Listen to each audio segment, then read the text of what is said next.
بسم الله الرحمن الرحيم. الحمد لله رب العالمين، وأشهد أن لا إله إلا الله وحده ربي لا شريك له، وأشهد أن محمدا عبده ورسوله. أما بعد.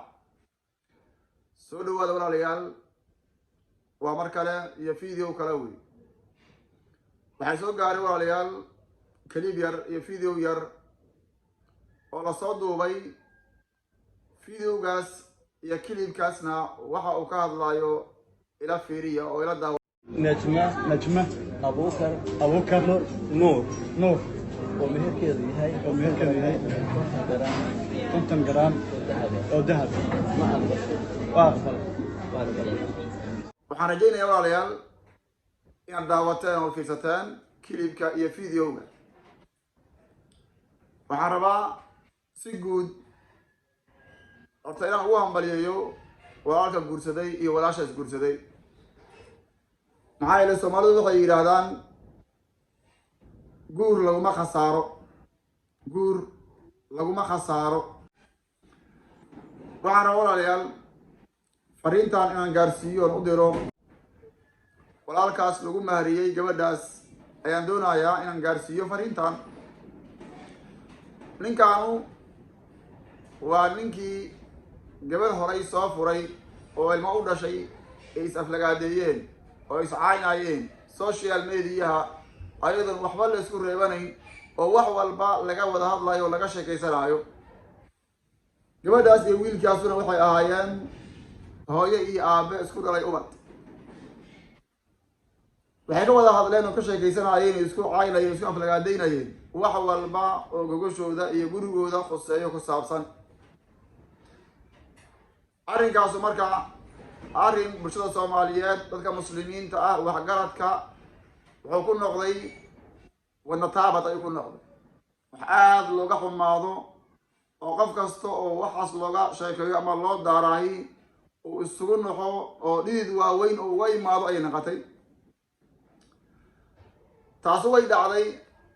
ilaahay subxaanahu wa tacaala dembigooda ha dhaafo. intii xumaantaas rabtay inay dhacdana laftirkooda ilaahay dembigoodii ha dhaafo. maanta iyo xalay fideoga ayaa laisoo dirayay wiilka iyo gabadha cusub iyo maharka cusub ee isguursaday. fideogoodii ayaa laisoo diraya oo la dhahayay wax ka dhig. marka koobaad waan u hambalaynayaa. waxaan leeyahay hambaliyo. ilaahay subxaanahu wa tacaala sukiin barakeeyo. ha ahaatee nabigu wuxuu dhaha calayhi salaatu wasalaam qofka muslimka ah god 2 jeer lagama qaniino. walaalkay waxaan leeyahay hadda ka hor khada iyo gaf faaxisha oo faalxumo ah ayaa kaa dhacay. wax ragga Soomaaliyeed aan looga baran oo meel ka dhac uga ah ayaa kaa dhacay. ha ahaatee dib ha isugu laabanin. khada iyo gafka kaa dhacayna ilaahay subxaanahu wa tacaala dambi dhaaf ka dalaba weydiiso. gabadhii hore aada xumaanta iyo dhibkaa u geysatayna daftirkeeda cafis weydiiso. dhammaan ragga Soomaaliyeed waxay ka siman yihiin inay guur iyo galeelaan oo ay gabar si wanaagsan reerkooda ugu doontaan way ka siman yihiin. laakiin waxaan laga sinaynin xagga dhaqanka iyo akhlaaqda iyo diinta aan laga wada sinayn. nabiga calayhi salaatu wasalaam asagoo arrinkaa ka hadlaya wuxuu dhahay idaa jaa'akum man tardawna diinahu wa khuluqahu fazawijuuh. hadduu idin yimaado midaad raalli ka tihiin diintiisa iyo akhlaaqdiisa u guuriya. labada shay oo ragga lagu dooranayo maxay tahay? waa al akhlaaq wa diin. haddii akhlaaqdiisu ay fiican tahay diintiisuna ay fiican tahay insha allahu tacaala khayr iyo wanaag baa laga rajaynayaa in uu mustaqbalkiisa ku hagaajiyo.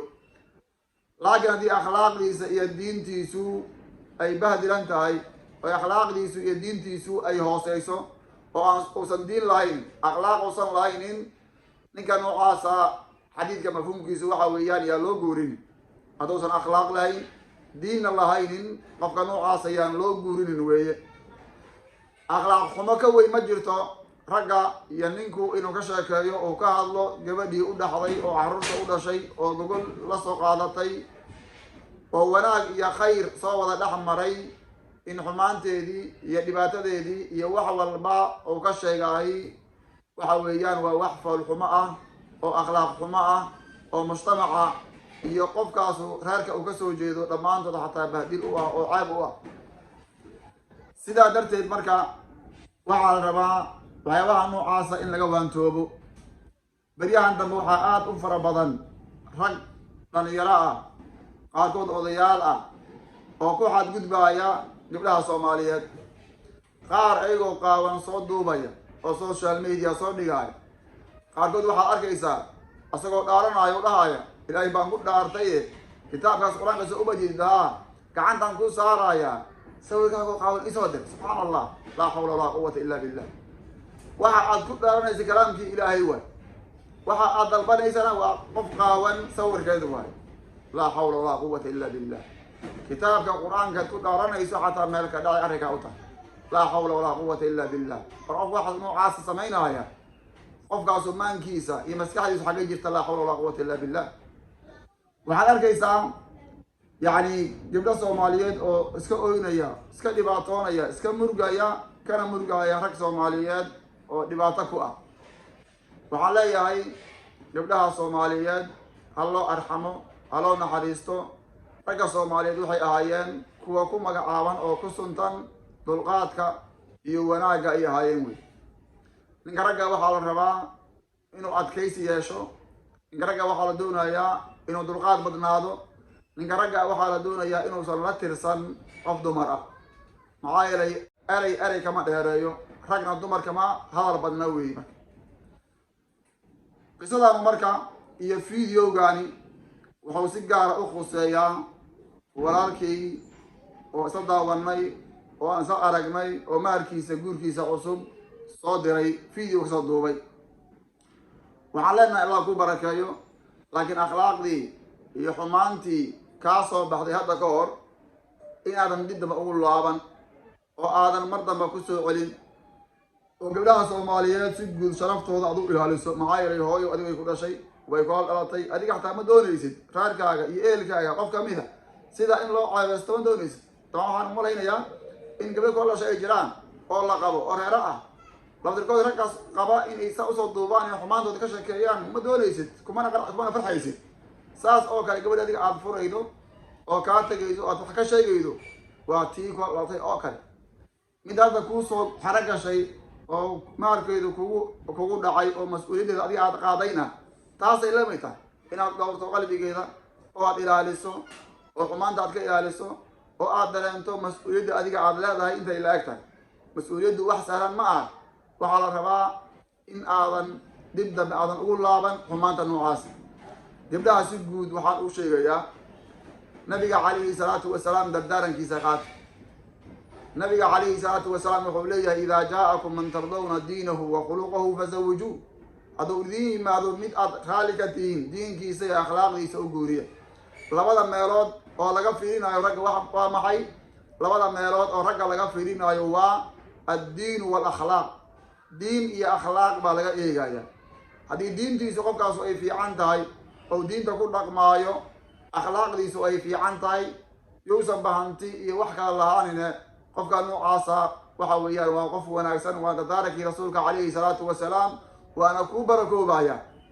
laakiin haddii uu akhlaaq xun yahay, si kasta u qurux badan yahay, ama si kastao hanti u heestahay, marba haddii diin iyo akhlaaq uusan lahaynin, quruxdiisa iyo lacagtiisa iyo waxyaabaha kale jaahiisaba waxba kuu tari maayaan wey. marka meesha nabiga uu ku dooraayo calayhi salaatu wasalaam iyo dardaaranka rasuulka calayhi salaatu wasalaam inaad qaadato ayaa wax walba kaaga khayr badan. dardaarankaas ayaa insha allahu tacaala raba inaan soo gudbiyo. waa dardaaran maaragtay nabiga calayhi salaatu wasalaam oo na baray weeye. idaa jaa-akum man tardawna diinahu wa khuluqahu fazawijuu. hadduu idiin yimaado mid diintiisa iyo akhlaaqdiisa aada raalli ka tihiin, kaa u guuriya. marka ragga Soomaaliyeed iyo odayaasha Soomaaliyeed iyo barbaarweynaha Soomaaliyeed si guud waxaan leeyahay waa in idinku aada isdhowrtaan oo mar aad dumarka ka xishootaan, xaqa dumarkana aada gudataan. dumarkuna waxaan leeyahay markaad xulanaysaan oo aada reer rabtaan inaad yegleeshaan iyo mustaqbal dhisataan, waa inaad ka fiirisaan addiinu waalakhlaaqu. wassalaamu calaykum waraxmat ullaahi wabarakaatu.